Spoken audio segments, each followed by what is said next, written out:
Okay, here we're going to do a little bit of practice. First one, we're going to do the affirmative command and then the negative command. These are all in the to form, all familiar commands or informal commands. I usually like to call them two commands, but the affirmative here of correr is just going to be our present tense third person singular conjugation, which, if you recall, that is just formed by whatever this conjugation is in the present tense. You got the yo form, the to form, then the el, ella, usted. This is the one. This is where we are going to get our conjugation from, right here. So correr would be corro, corres, corre, right there. C-O-R-R-E, corre, más rápido. There's our conjugation. If we want to make it negative, we actually are going to go to the yo form right here. Instead, we start here. It's a three-step process. We go to the yo form, drop the O, add the opposite ending plus S. And the opposite ending of an ER verb is the letter A, and then we add S because it's a to form. So no corras. Or yo form, drop O, opposite ending S. Llenar. Now, what's llenar? Well, how would you conjugate this in the affirmative to? Think about it right here. What's that conjugation? You should have come up with llena, L-L-E-N-A. And I don't know if I should bother writing these. Maybe I'll try it for a minute, see how it goes, but this is not great. Might work for a shorter word, okay? Llena el tanque. Now, the negative command would be, that's when we go to the yo form, drop the O, add the opposite ending S, and hopefully you came up with no. Lleno would be the yo form, but we're not going to have the O at the end. We're going to have an E and S because it is an AR verb, opposite ending is E, add S. Salir, what's the to form? Now this isn't going to help us here. This is actually one of the Vin Diesel words. So hopefully you remembered right away.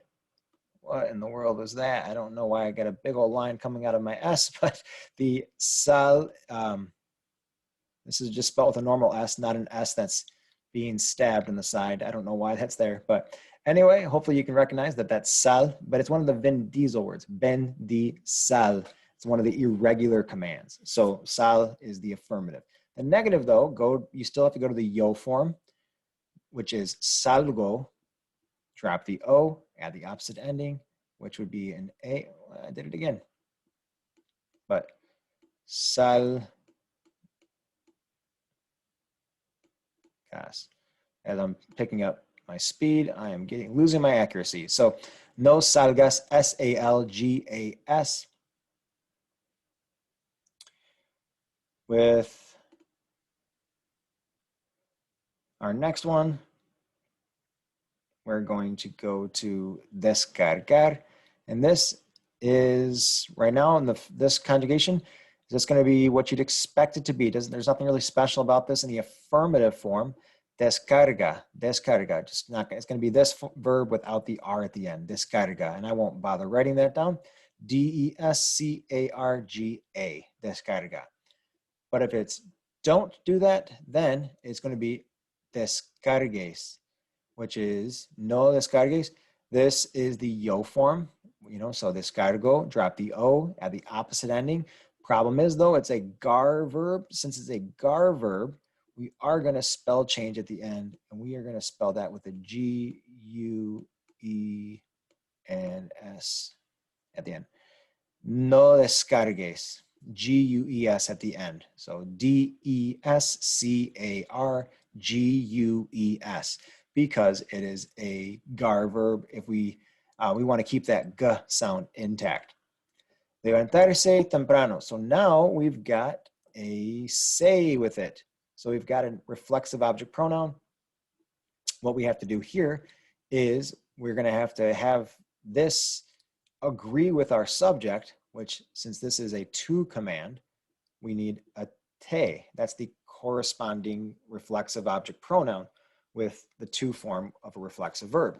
So if I'm going to tell somebody to get up or stand up, levantar is going to become levanta. And then we are going to have to attach te to this because it's an affirmative command. So you get levántate. I will try to write this one out. It's going to be a challenge, but we've got le.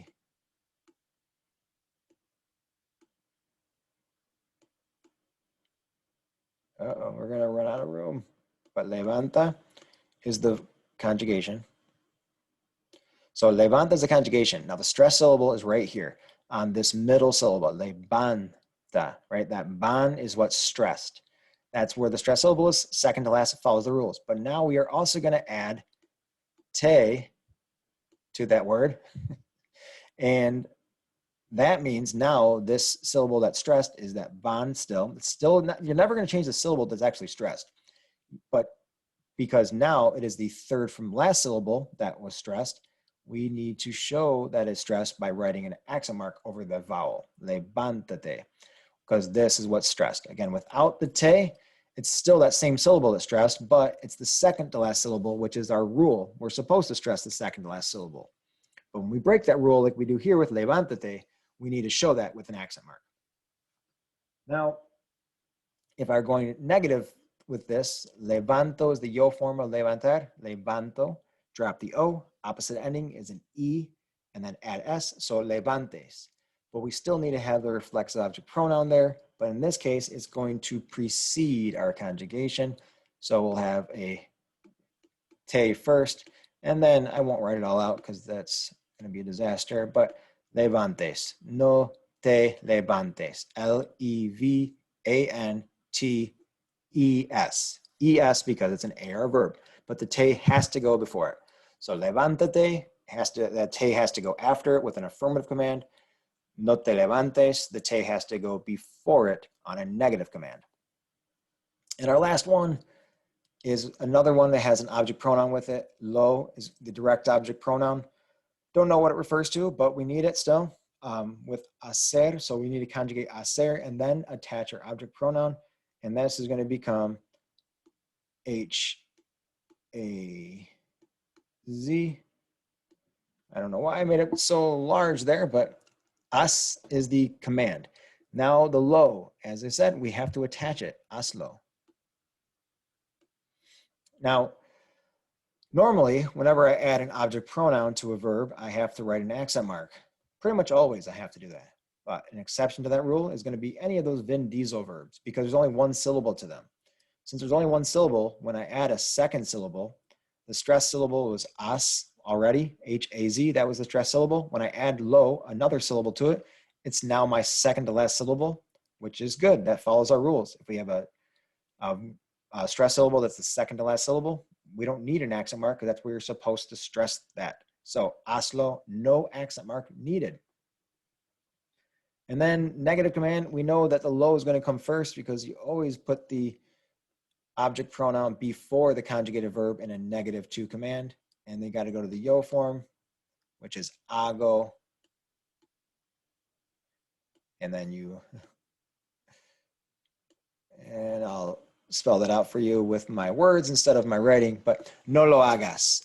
That is no lo, two separate words. And then our third word, hagas, H-A-G-A-S. No lo hagas ahora. So yeah, if you got through this okay without you having to rely on me too much, then you're in good shape. But I've got other videos for you to go back and check them out if you need any more help.